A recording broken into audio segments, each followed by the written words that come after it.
Roy Aiken, and including in it Paul McStay, whose birthday it is today. He's reached that venerable age of 22, would you believe? I say venerable because he's been playing so long with Celtic since 17 at this level that you might, at that tender age, consider that man there a veteran. That you could not say about Tony Shepherd and Alan McInally, who'll be getting the first real taste of the big time tonight.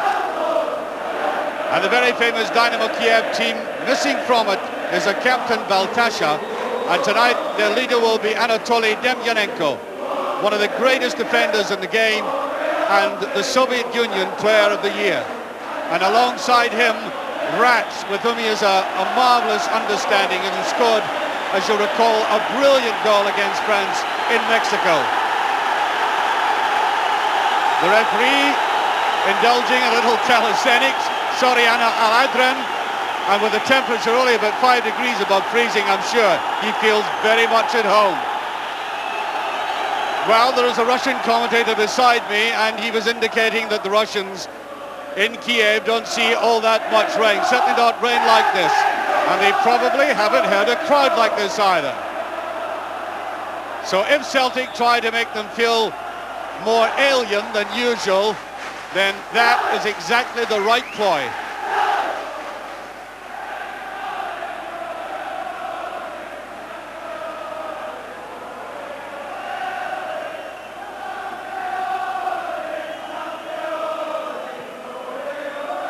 Almost toe-ended that.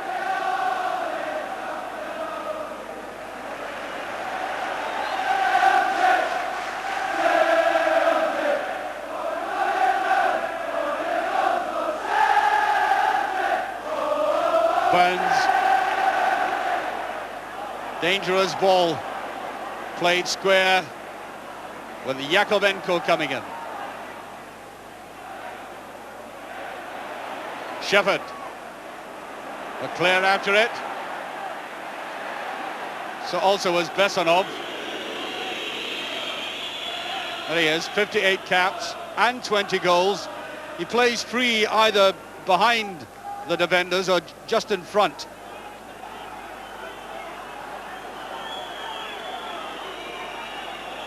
Although I suspect that Dynamo Kiev might have slightly altered tonight as a result of the absence of Baltasha, who plays right in the middle of the defence, and I think offside was given.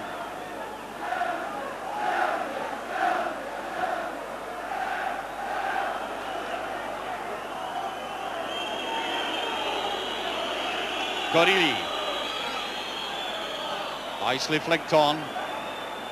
Russians renowned at the speed of the one-touch football, which was seen both at national level and club level from Kiev, both being virtually the same thing. That's the kind of tackling they want, and the speed of McInally. Great spirit. And I think David Hay, before the start of the game, was encouraging not only his players but his supporters to make it an exciting night for the Russians, not to allow them to settle. Sometimes a bit of passion, the very thing that perhaps Scots have been accused of overdoing in the past, a little bit of it skillfully and appropriately applied can be beneficial. What good jump, there's a wonderful chance! The ball! McInally! Johnston.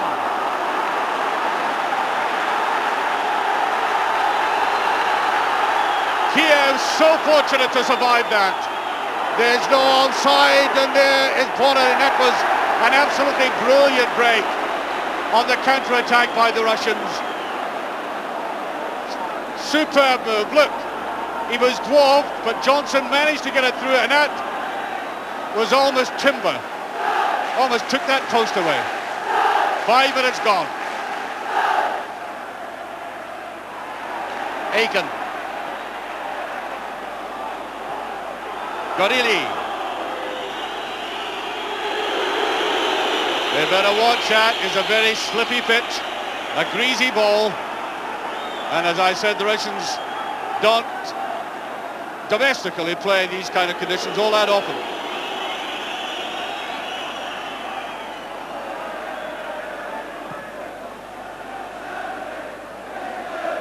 One of McLeod just taking his eyes slightly off it. Burn.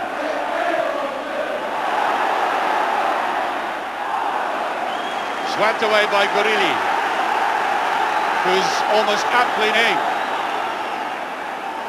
Very tough-looking character, broad-thighed. Wouldn't like to run up against him in a dark night, or in the open for that matter. Burns. Delightful play by Burns. That's the header down. McClare's a side net. This has roused this huge crowd. A crowd must be in the region of 55,000 watching this effort by Brian McClare. Snatched at it, and the goalkeeper, Victor Shanov, quite delighted to see that going to the side of the post. Little symptom of it there in that reckless pass forward. That'll be a free kick.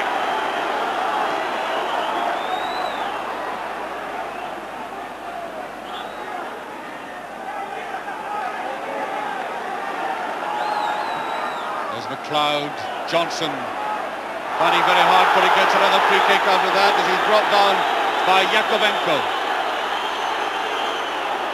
One of the less experienced players in this team. He's only got 6 international caps. I mean, it's ridiculous almost to say that, but there's so many of them with such long experience at international level. You've got to consider him a novice by comparison. Well, there's a double line-up. The initial wall and then the deeper one, and that's brilliantly put forward. Brian McClare suddenly finding himself way in the open. Here's a counter-attack. That's a superb ball, and what a McLeod turning on it. Burns, beautiful play.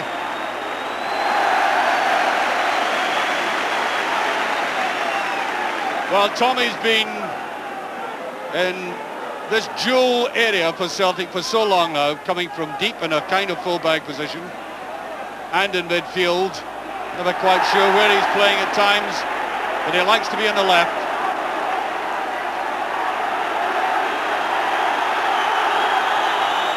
Chipped forward by Yakovenko. McLeod. Burns. Tackling is pretty hard. Tackle there by Zabarov, who is, there he is there. He's perhaps the most famous player at the moment, outside of Oleg Blokin, who's on the bench tonight.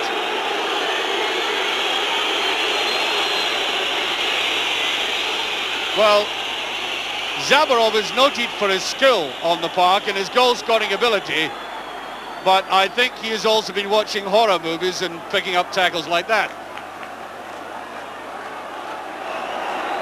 He's not too happy about that at all, but he's going to try and continue.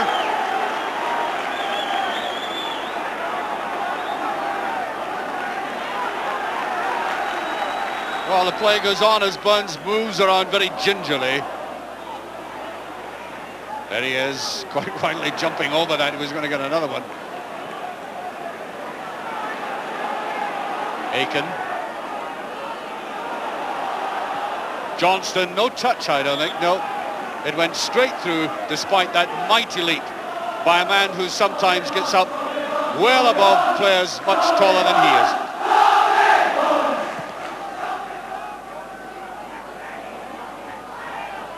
Nicely dabbed down Burns, who seems to have recovered all right, for the time being anyway. Ball through the middle, disturbing this side. Playing it very neatly though. That's a free kick. Yes, Bessonov brought down. Again, they want to play it short.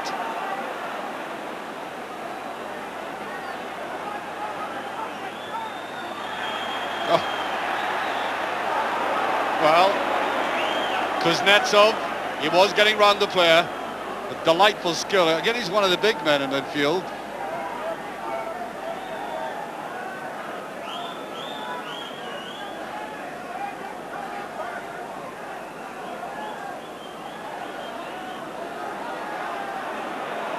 Kuznetsov. This is Bell. Touch back and Paul McStay. Little dab out. McStay beautifully brought down. Good attack forward there by Yevtushenko. Belanov feels for the penalty, but it's a corner kick and the Russians are quite angered by that. And I think the Celtic players are angered by the linesman. They thought he might have been offside, but certainly a challenge by the Celtic goalkeeper.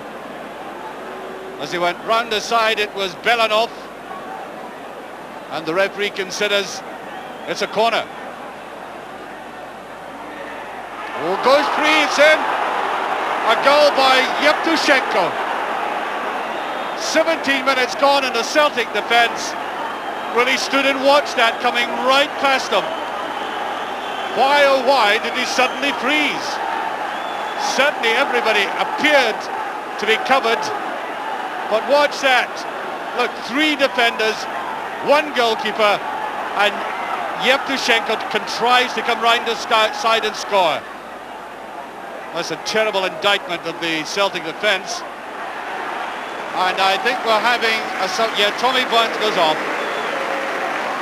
So that is almost a double blow to Celtic. Off goes a man who has the skill and the elegance and vision to break defences, and on comes a man you might recognise in a different colour, red, Mark McGee, ex-Aberdeen, and of course played in the Cup Winners' Cup final for Aberdeen and then went to Hamburg.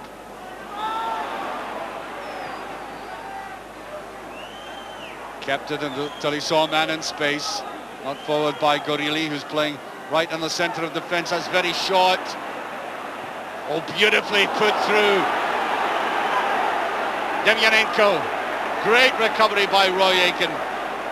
But the Russian captain was almost through. A great move. Look at this. Delightfully pushed through by Belanov. And that is a threat that continues in the game from Demyanenko. He's got to make big runs forward like that. And there goes the halftime whistle. Well, I'm not sure what the boos are. You can't, in fact, fault Celtic for lack of effort. They gave the crowd and the manager exactly what they've been asking for, with a real enthusiastic opening. And I think charging into this Russian defence had them ruffled. But that goal scored by Yevtushenko has brought, I suppose, an air of disappointment to Celtic Park tonight. It is really very difficult in a European game in the first leg to recover from such a blow. But again, they've got to get in there, have a good hard talk amongst themselves and come out and try to inspire that very faithful and loyal crowd. Well, Dynamo Kiev, about to start the second half, came here with a fearsome reputation and a squad including 14 full internationalists. And of the 11 who started, 10 have played for the Soviet Union. And no wonder that Celtic might have a certain amount of trepidation about this game. And yet, although Kiev have created some very mazy and intelligent patterns going forward, the one-touch stuff near goal in particular is marvellous to watch. I thought the defence could be pressurised. Celtic did create 1 or 2 gaps in it for themselves. They've really got to keep that up. They do not like high penetration into the penalty area. That's the sort of thing that's bothered them.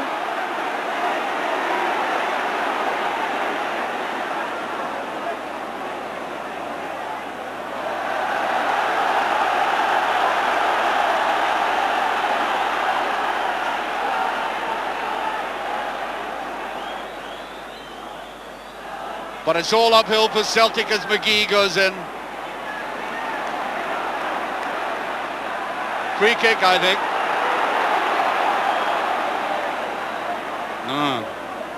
General chorus of disapproval way down in that corner.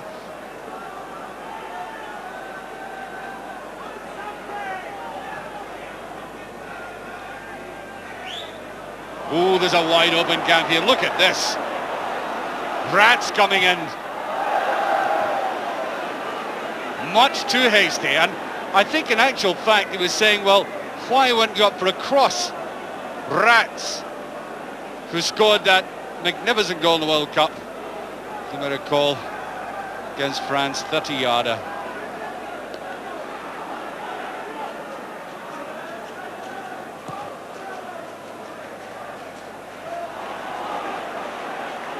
There he is again. Dab forward, and again it was Demyanenko, hungry to come forward into that penalty area. That won't do at all from Bonner.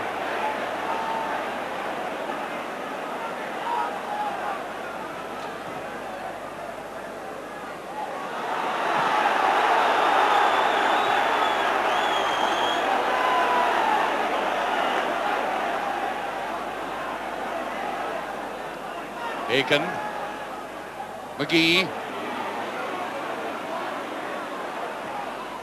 might have been a touch on that, yes, corner kick. Well, a fully fit and highly mobile Mark McGee would be a great benefit to Celtic in his game. He's great at backing into people and then suddenly twisting round. He's done it against Celtic for Aberdeen so often. That Shepherd with it. White. Oh, down almost a touch. Brian McClare, who almost got a touch. Well, useful exercise by Celtic this time. Derek White getting that shot come cross in. Watch McClare. Just about a half a second too late.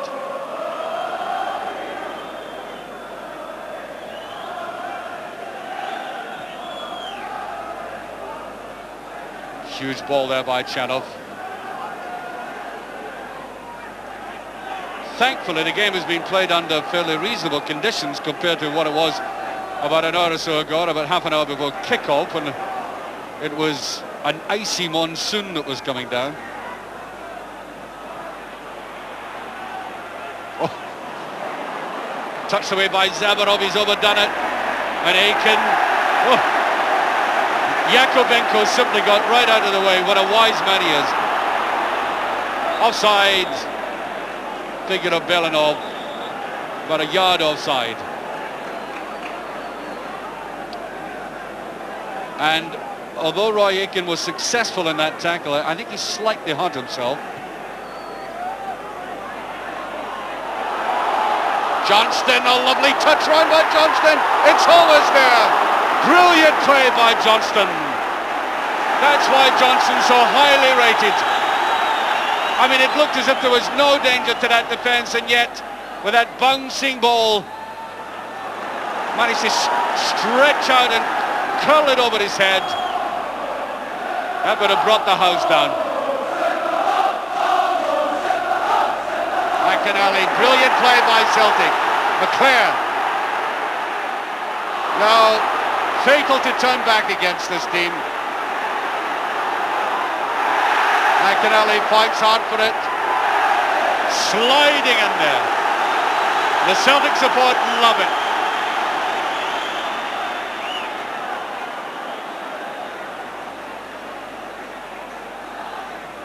Now, Grant.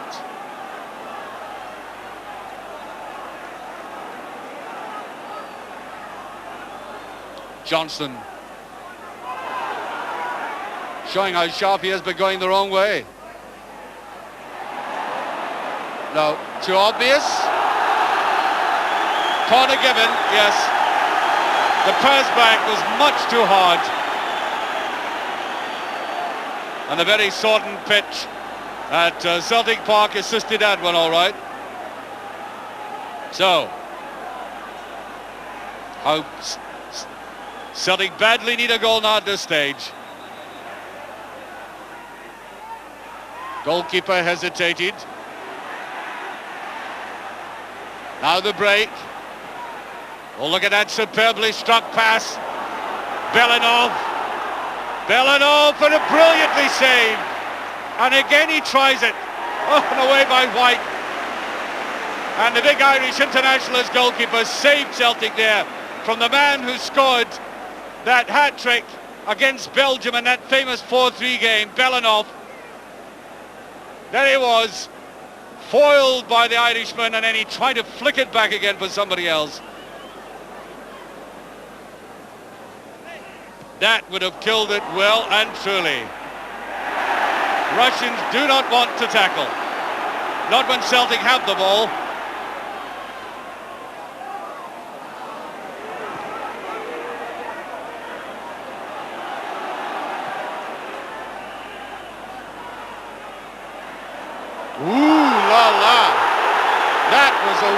because of tackles by Kuznetsov, who's already been booked.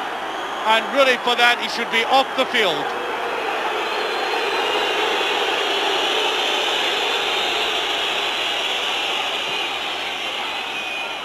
That wasn't a tackle, that was kung fu.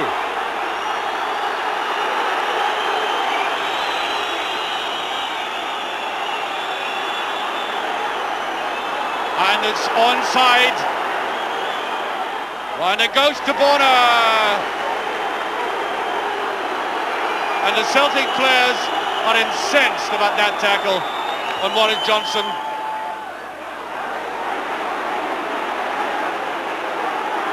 Demyanenko. Oh, good tackle by Aiken. McInally, good turn. The game flaring up again.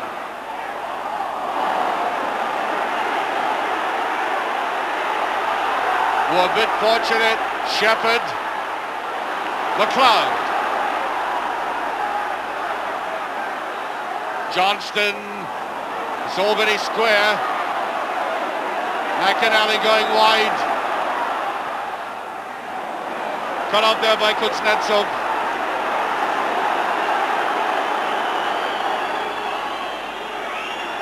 They tried to play it fully again, and that was late. Yakovenko getting the heel of Paul McStay, although in truth not nearly as bad as that previous tackle. Now that is really that shocking inconsistency. We saw a tackle a few seconds earlier that should have had a man removed from the field. There he is there.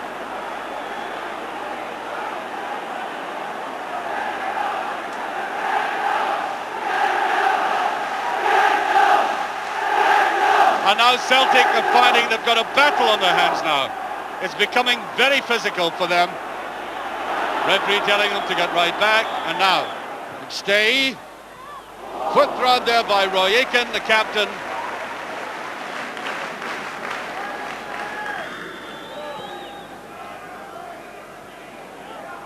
Aiken.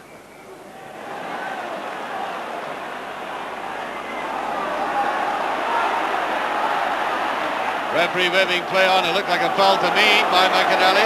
However, Shepherd in the break. And down McLeod.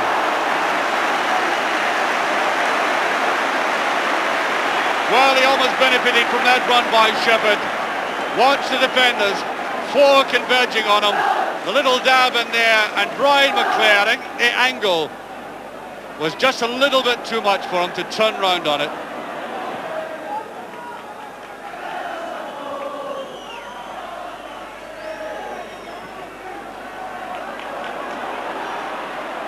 Celtic clearly giving the impression they could score in this game. Far from impossible. No, a bit too obvious again. Ball by Yakovenko. The Yevtushenko. Or run forward there by Rats. And that must be brilliantly saved from Belanov by Bonner. Belanov. Well, no wonder he's angry with himself. Look, he waited, he paused, he took a deep breath, and he put it straight to the goalkeeper. The whole goal at his mercy.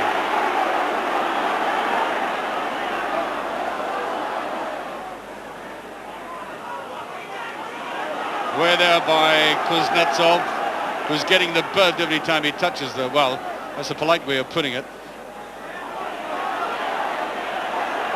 Aiken. Got to drive forward, neat little play there, Maurice Johnson. Now the break. Belanov. Wanted to go on himself, now to Rats. It's very wide. Mother McLeod is behind it there and wisely knew the danger that existed all around him. Great little servant to Celtic. Mother McLeod will try any position for them. Rats takes all the set pieces, including free kicks, and now the corner kick. And a brilliant night this goalkeeper's having. Oh. Now really, this team are noted to be deadly in front of goal. And 3 or 4 times in the second half in particular they've been in front of goal like that. And the Celtic goalkeeper has defied him. McInally, Shepherd. McGee plays it up. Yes, he had a very good understanding with young Tony Shepherd there. Knew exactly what he was trying to do, shooting the ball and trying to push it to the side as it came in for the return.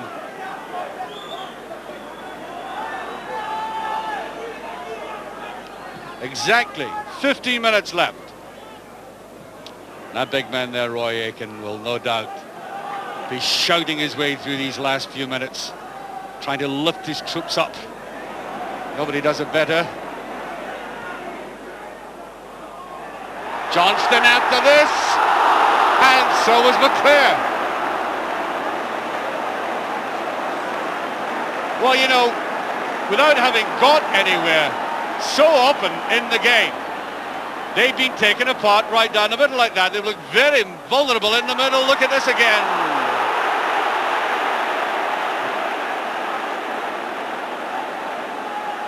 Well, 1 or 2 players very inappropriately in the penalty area deciding to be spectators rather than get involved.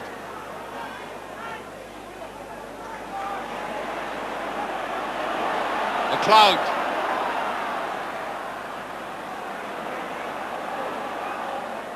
Tries to get around the outside. Goal kick.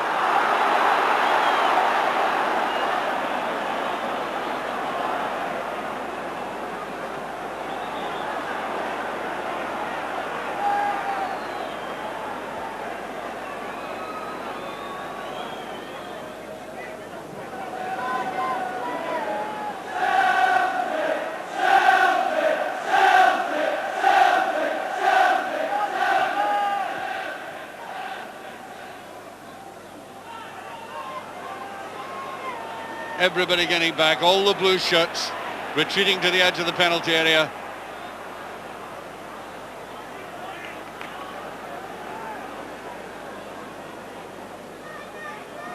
Russians are, as I said here, with an amazing reputation. Danny Walker said he was the finest club performance he's ever seen when they beat Atletico Madrid in the Cup Winners' Cup final. There's a free touch, it's in, no! Yes! Boris Johnson, the equaliser for Celtic.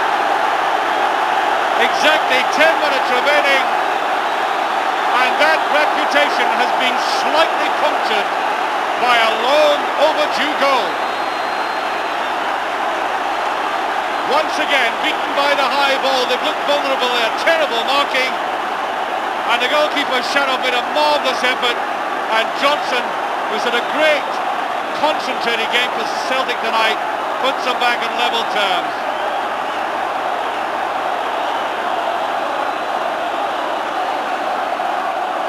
How much they've deserved that.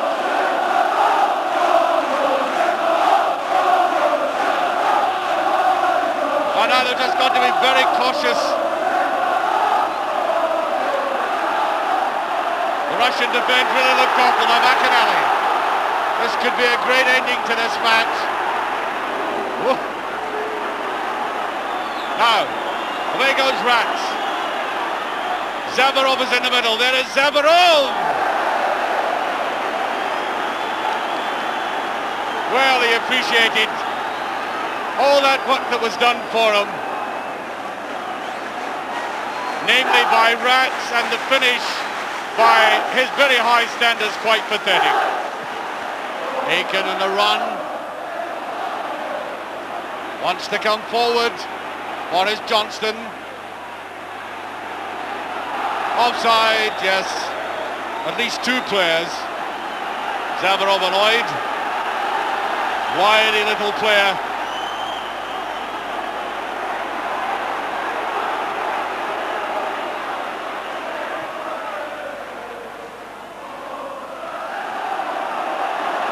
McInally Well, that's a brilliant ball, and Johnston!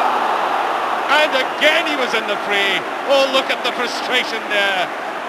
I know what's going through his head. He out-jumped him, and look at great run by McAnally. Look at the covering again. Johnson, up he went. Just slightly out in judgment, but he was there. We're now 2.5 minutes into stoppage time, into injury time. And there goes the final whistle. A firm blast by the referee. And for Celtic tonight, where there is Mo Johnson, there is life. The man who can snatch so many chances out of nothing, as I've said, does it again tonight, and thoroughly deserved. They have obviously played against a highly accomplished team, who nevertheless look vulnerable at the back. And Celtic fought very hard. Now, having said all of that, at 1 each against a team with their reputation, I think it's going to be a hazardous journey in the best possible sense of the word for Celtic when they go to Kiev in a fortnight's time. Yes, a real fighting Celtic display against a marvellous Russian side. We'll hear John Gregg's comments in just a moment, but Roy Aitken came over to speak to Archie after the match, and Archie asked him whether he felt a certain sense of satisfaction about having got the draw. Yeah, we were a bit disappointed at going to go behind, Archie, early on in the game. I think we had a couple of chances really early in the game, with the first 5 or 10 minutes. And you're looking for a wee bit of luck, maybe the right bounce of the ball for the one thing in the back of the net. That didn't come, and we lost a bad goal, defensively. Right, it was the most ridiculous goal I've seen your defence lose. What happened? I think, it was one of the ones that's come across, and I could have headed it, and Pat shouted something, and all of a sudden we've all left it, and it's bounced to the boy, and he's put it in the back of the net. Now, they were a very impressive team coming forward, were they not? That's right, they're very quick. I mean, Zaragov and Belanov up front, two tremendous players. We knew that, of course. We knew that they would leave one up and have 5 across the middle and break from the middle of the park. A very attractive team to watch, I must admit. Oh, yeah, certainly. And they always looked menacing, didn't they? Even though you were hemming them back near the penalty area. That's right. I thought our second half performance was great. I thought we hemmed them in and we kept the pressure on them in the second half, and a bit of luck we got a good result. I'm not saying one each is a bad result, but at home you're looking to win by a couple of goals to take over to Russia. But nevertheless, good to get back after losing a ridiculous goal. It's good to get back in level terms. And who knows, you go over to Russia, we'll go over there a confident mood. We can't go over there and sit back because we'll get destroyed if we do. Yes, of course. And, it did strike me as well, Roy, that although they came with a marvellous reputation, that they were very vulnerable in the centre of the defence for high balls. Mo Johnson won virtually every ball in the air. And the direct approach that you employed, particularly in the second half, almost came off. That's right. We had to go forward. We had to put balls in their penalty box and try and put them under pressure. And Morris is so good at balls coming through the middle. He's great at getting touches on. And it proved that, at the end when he scored his equaliser. I think we'll look towards Sunday now. That game's behind us, really. We thought we played well enough. If we can play like that on Sunday, we'll win the cup. No doubt about it. Now, they can mix it. They showed that tonight. Oh, you can see that with Tommy Burns. He's in there and his ankle's that size. Yes. He's struggling very badly for Sunday. Do you think he's out? I think at this moment in time he could be out, yeah. Well, your man can work miracles, can't he? That's right, Scotty's good in there. Were you a bit disappointed that they became very physical? Yeah, because, going back to the World Cup, they didn't seem a physical team in the World Cup. I don't think they had many bookings or sending-offs in their games in the World Cup. And I think the referee let them away with a lot tonight. More than they should have. He should have clamped down really quickly, I thought, on them. But he didn't. I think they obviously realised that they can get away with a few tackles, especially one on Tommy and one on Mo as well in the second half. Now, the Russians are already saying, and I may say I don't speak Russian, as you probably know, Roy, but a man has just been talking to him, the interpreter for them. He said they think Celtic will be a better team in Kiev because you'll be naturally more defensive. Would you go along with that? I don't know if we'll be a better team or not. I think we've got to get out with a bit of confidence and hope we can do our best. They were a bit tonight because they left blocking out, so they were a bit apprehensive before the game tonight. They definitely thought that this is going to be a hard game for them, and I'm sure they don't think the tie's over. We've had a 2 each result here against Ajax before, and went over to Amsterdam 1-2-1. So we've got that behind us. Hopefully we can do the same in Russia. Big Roy Aitken, who has always led by example tonight. Well, John Gregg was at Parkhead tonight, and John, I know we're very impressed indeed with the Russians, weren't you? I was very impressed, Dougie. In my opinion, that's one of the finest club sides I've seen for many a year. I'm glad the lights have come back on. I'm able to see you as well as hear you now. Yeah, it's one of the best sides I've seen playing in European football in many, many years. You were that impressed with them? I was very impressed. I don't think the 30 minutes we saw there in the box did them credit, really. Watching the full 90 minutes, they were a very accomplished side. 13 of the Dynamo Kiev team went to Mexico for the World Cup with the Russian international team. And no time, there's always at least 6 of them in the Russian international side. Great side. You always look for a weakness in a team, but I couldn't see a weakness in their side whatsoever tonight. They played some delightful one-touch stuff, John, didn't they? They were always looking to play football and to play those little skillful balls. We saw that so often tonight. Well, they had this mixture, you know, they could play the one-touch stuff. They were very quick and athletic, as you would expect from the Russians. But as Roy himself said there, they could stick it in a bit. I mean, they could look after themselves. Sure. Kuznetsov, the number 4, he should have been off the park for that tackle. I mean, I would have been proud of that one. But he'd been booked previous too, but they could stick it in when they wanted to. They could play the football. They had the hard stuff when it need be, and they're a very, very good side. I think at half-time, watching the game, a lot of us felt this could be really tough for Celtic because the Russians always looked as if they might even score another one. But all credit to Celtic because they came back and they never gave up, and they played a lot of good football themselves in the second half. Well, they changed it at half-time. In the first half, I felt Celtic were being too stretched, allowing the Russians too much room to play the ball and do their one-touch football and run off the ball. At half-time, I think Davy Hay made a good change at half-time, although he took a calculated risk. And that he put the 2 centre-backs, he left them and put Peter Grant in just in front of them, and he pushed